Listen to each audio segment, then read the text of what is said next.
So, what can I share about doTERRA, about our oils and our plant medicines on social media and with my friends and family without getting in trouble with potentially doTERRA compliance, the FTC, the FDA, or whoever else may want to come after me for just sharing my experiences and love of the plants?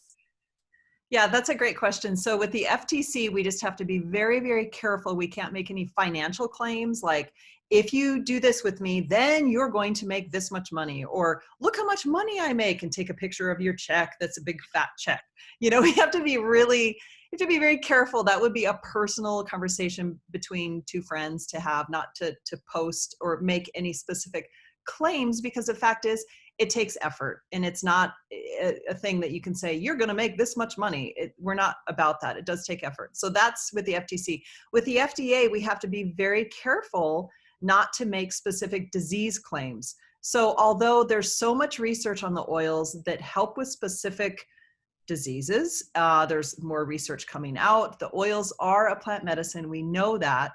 We cannot say specific things such as frankincense cured my cancer.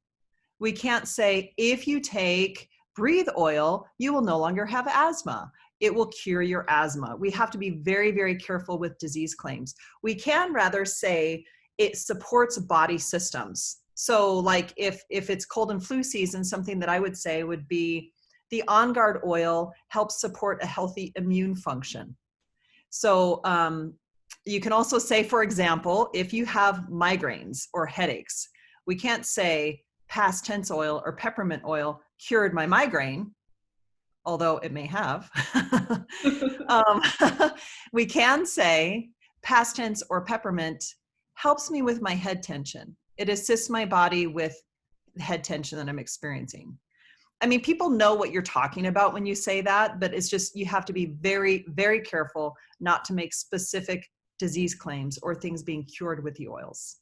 So, what about energetic claims? As most of us in Awake Healer are some kinds of healers or in some kind of like energetic, we're interested in energy. So, rose oil, I've heard it multiple times that rose oil is the highest frequency oil.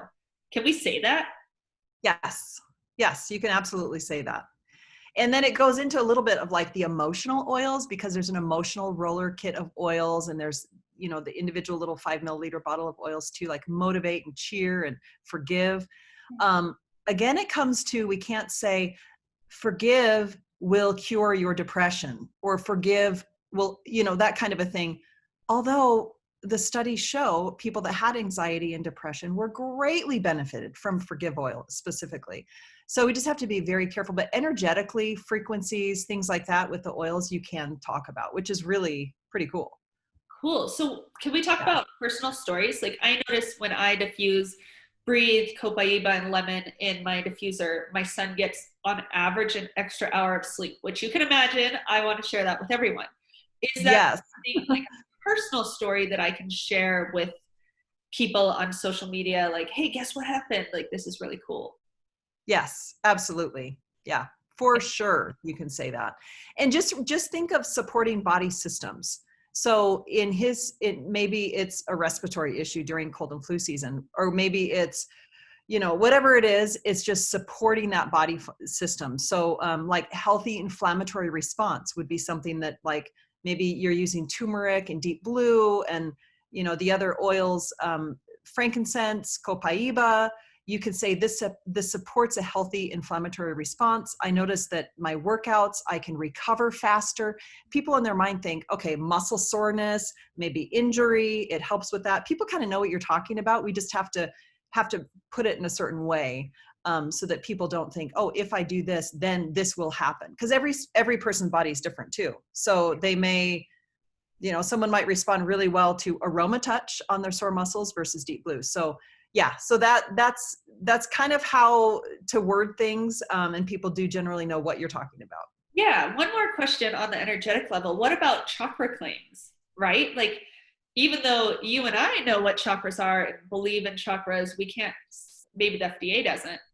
What if I were to say, when I put elevation on the top of my head, it opens up my crown chakra and increases my intuition?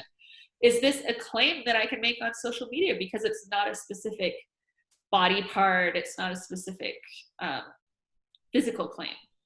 Yeah, it's not a specific disease claim. And so as far as I know, that is a green light. Go. I think that is perfect. I have never heard of anything being not okay with that. So yeah, I think that's wonderful to do that.